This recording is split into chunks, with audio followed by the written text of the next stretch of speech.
So it's been a while since I made one of these, but I wanted to go over another interesting sort of pathogen that I've talked about for about a year, maybe 2 years at this point. But I finally got around to making a few videos about them.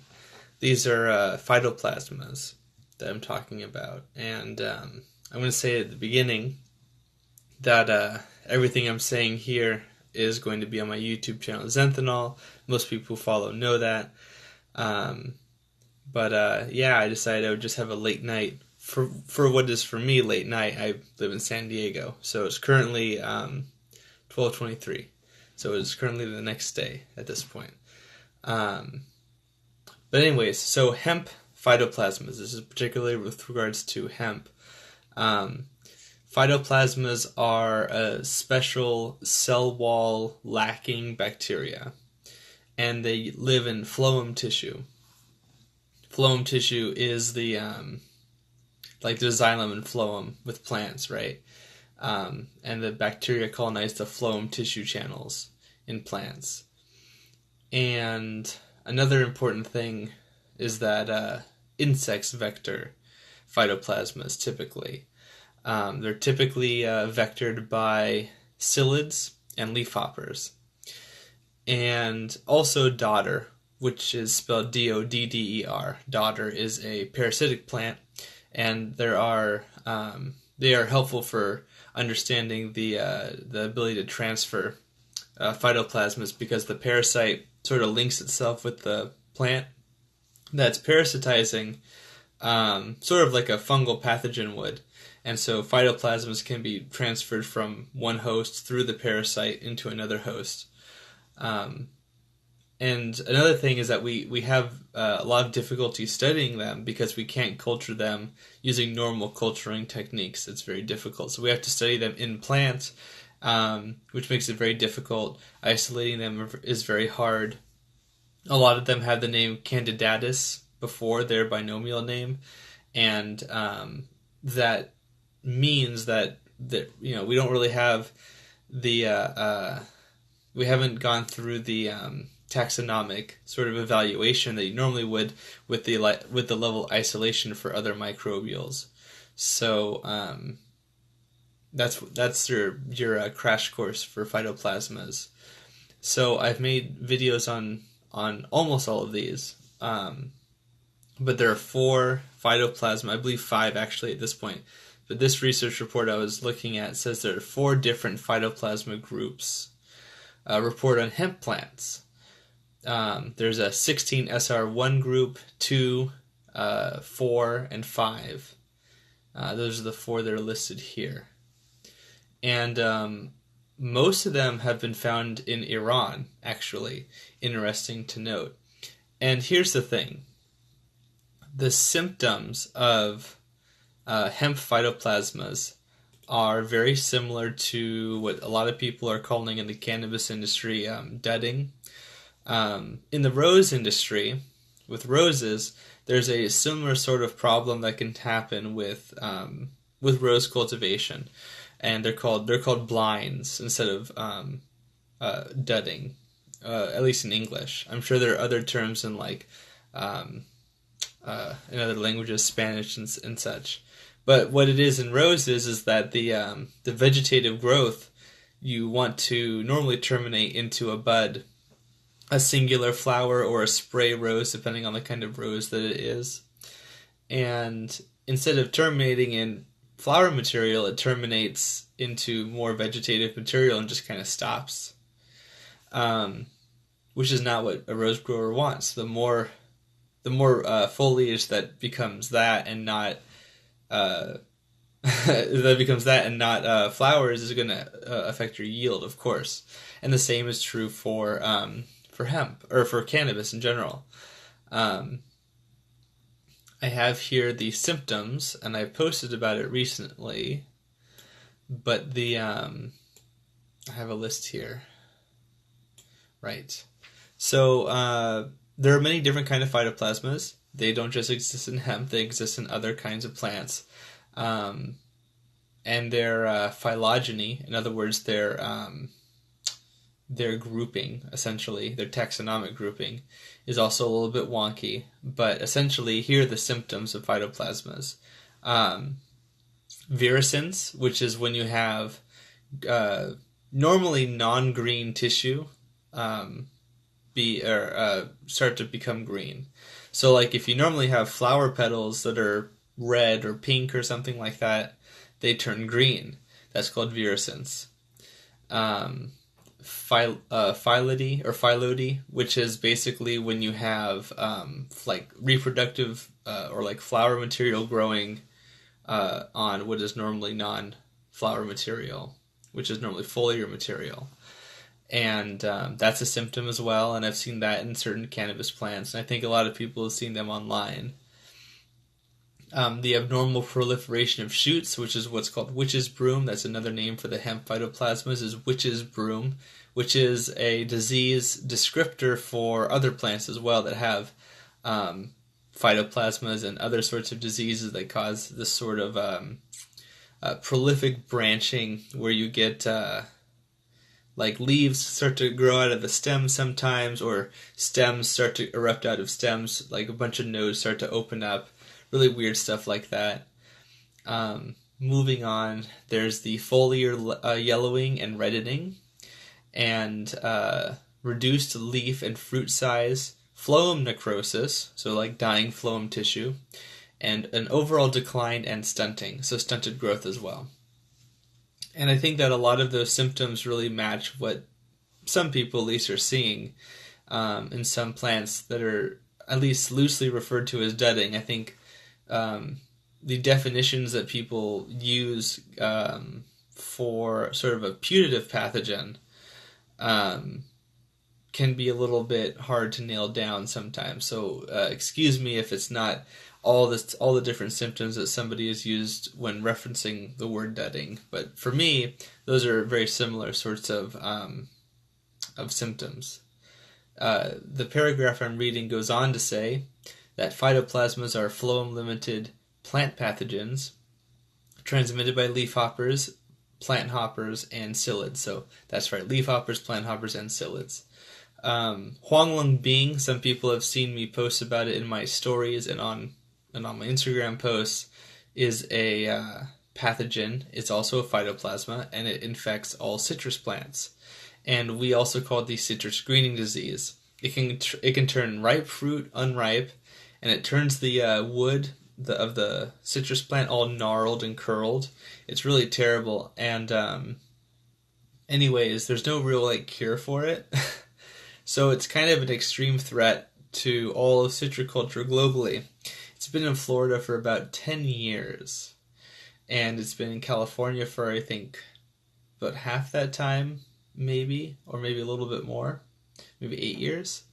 But we've been seeing it in residential areas. The problem is not that people grow their own lemon trees or orange trees or anything like that. The problem is that the psyllid gets in here from other places, and it there have been up to 800 different confirmed sightings by the CDFA. So it's not great. And so what happens is that if you are growing your plants in an orchard, if you're a citrus plant grower, then these psyllids, African and Asian citrus psyllids, they get onto the plant. They vector the phytoplasma into the plant. And once you start seeing the symptoms, you should pretty much expect that the entire orchard is going to be infested and infected by the phytoplasma. And if that's the case, then you don't really have an option. You just have to get rid of all of your plants because there's no cure. Currently, there are cultivars that are being developed that can be somewhat tolerant or resistant to the phytoplasma, but it remains to be seen in the long run if that remains to be the case. A lot of breeding programs for pests and pathogen tolerance and resistance can be extremely challenging because the entire gamut of things that affect tolerance, resistance, and immunity in plants for pathogens can sometimes be even counterintuitive depending on like the different strain. Sometimes you create a resistance in a plant, and the physiological way that it happens makes the plant more susceptible to something else instead, which is very unfortunate. Which I think we saw with the Fusarium tropical wilt 4 virus, or no, not a virus, but tropical wilt Fusarium disease number 4. There was a pathovar that got rid of a bunch of bananas, or a specific cultivar of bananas back in a few decades ago. Anywho, they made some resistant plants to it, but unfortunately, it made the plants resistant to a different pathogen altogether. So it was kind of sort of a moot point because both of them were quite virulent, if I remember the research report I was looking at. But anyways, I wanted to talk about the hemp phytoplasmas because I think that they may be an explanation to at least some dudding that perhaps people are seeing. And my is a total speculation, by the way. But it's possible if people are trying to incross wild cannabis populations into their cultivars for a variety of reasons. Maybe they just want to have different cannabinoid content, terpene content. Maybe they think that they might be able to get some interesting physiological differences. In crossing wild plants is a really interesting thing, and I've been seeing it encouraged in all kinds of different crops. And it's often very helpful for finding resistance traits, to be honest. So that could be a really good way to do that. But since a lot of these phytoplasmas are being found in Iran, there are some in China as well, and I think India. So that sort of area of the world, which, several of those places, all of those places, in fact, are definitely known for their cannabis culture specifically, in sort of a cultural context. And I wouldn't be surprised if people would try to find, this is not something that I know very well myself, but I can definitely see people trying to go to these areas where there are wild populations, and then take that genetic material and perhaps accidentally also carry with them, for example, cannabis cryptic virus, which was another cryptic pathogen I was talking about recently, that a lot of people found very, very interesting, and it's found in certain hemp cultivars. Similarly, somebody could bring this phytoplasma, which I didn't mention until just now, is vertically transmitted. Which means that the mother can pass it to the progeny. In the case of the cannabis cryptic virus, I think both pollen and embryonic transfer can happen. But with the phytoplasmas, it can come from mother to progeny through seed. So it's seed transmittable. So somebody could perhaps see a plant that was maybe not symptomatic or mildly symptomatic or whatever, take the seeds, or maybe they just took some seeds from somebody, who knows, that could have been infected, brought them back to wherever their home country was, and then maybe that's how that happened. And I wanted to put it out there because I thought it might be an interesting possibility, but I could be totally wrong here. And I expect to be, because it's pretty much just speculation on my part. But it wouldn't be the first time that something like this happened in horticulture and agriculture in general. So looking at history, it just seems like something that kind of matches. But another historical example of like a mystery sort of like physiological abnormality is that sometimes there are pathogens that are pretty much symptomless until they are stressed, until the plant is stressed. And then what happens is that the plant starts to show the symptoms, essentially. And so you don't really know the pathogen or the organism is essentially cryptic and doesn't cause visible problems until a specific criterion is triggered. And then it starts to cause these big problems. So that's another possibility, although that's I feel like that's even more rare when it comes to pathogens and pests and things like that.